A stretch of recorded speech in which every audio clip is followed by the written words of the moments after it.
Good morning. Now,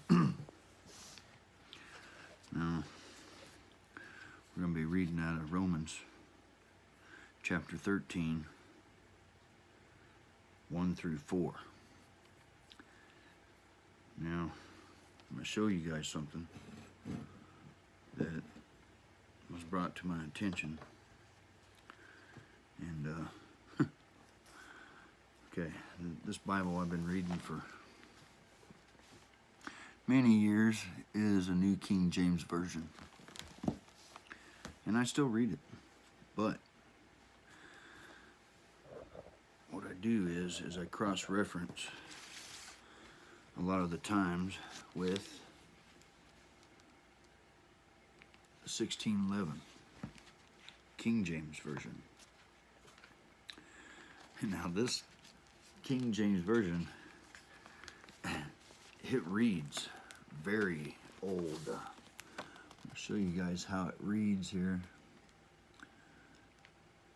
Just do a screenshot or whatever to see how it reads. The English is very old, and it can be hard to understand. Not hard to understand, but hard to read. Anyway, so we're going to read out of the New King James Version first.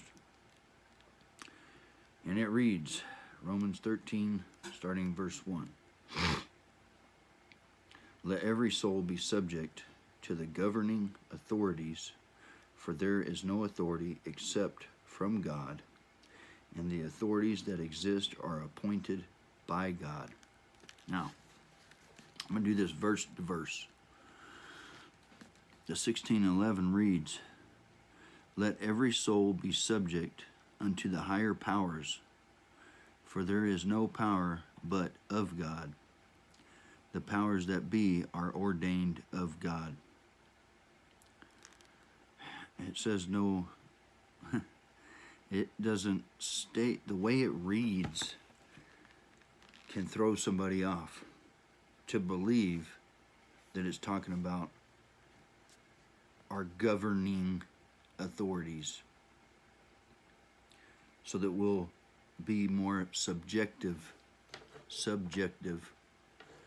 to what they want us to do. Verse 2, and it reads, New King James Version, Therefore, whoever resists the authority resists the ordinance of God, and those who resist will bring judgment on themselves. Now we're in the 1611. Whoever therefore resisteth the power.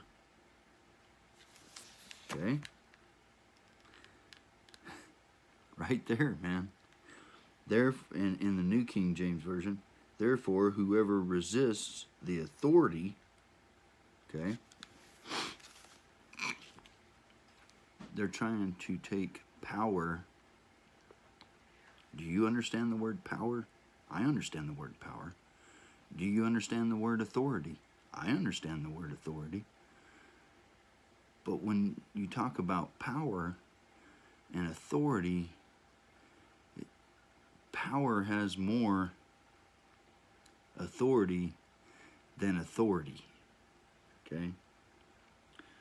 So in the 1611 verse 2 it says, Whosoever therefore resisteth the power resisteth the ordinance of God, and they that resist shall receive to themselves damnation.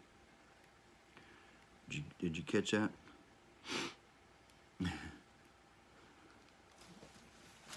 Okay, verse 3. For rulers are not a terror to good works, but to evil. Do you want to be unafraid of the authority? Do what is good, and you will have praise from the same. 1611.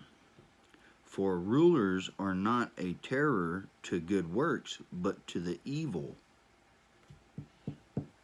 Did you catch that? Wilt thou then not be afraid of the power?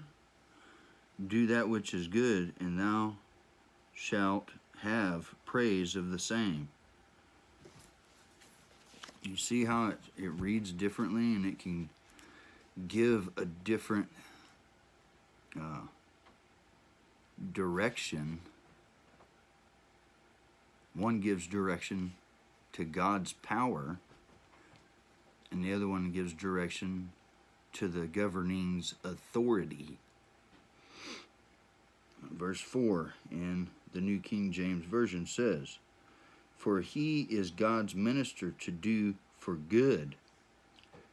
But if you do evil, be afraid, for he does not bear the sword in vain, for he is God's minister, an avenger to execute wrath on him who practices evil."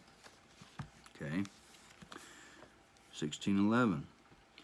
For in verse Romans 13 verse 4, but read now the 16:11 Bible. "For he is the minister of God to which for he is the minister of God to thee for good. But if thou do that which is evil, be afraid, for he beareth not the sword in vain, for he is the minister of God, a revenger to execute wrath upon him that doeth evil." They tried to make it sound like this power, this authoritative power, gives them the right to do whatever and makes us null and void, but under the thumb of them at any level. And that's not the power of God. God is goodness. When we think about God, when I think about God, I think about God as being complete goodness, no evil in him. Even the wrath of God is good judgment on evil, though it's wrath. You understand? I understand it. Anyway, just want to share that with you guys this morning. Stay in the Word.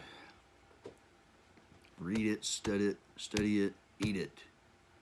It's our food. Our spiritual food is right here in the pages of the Bible. Be blessed. God over everything. Jesus is King. Bye.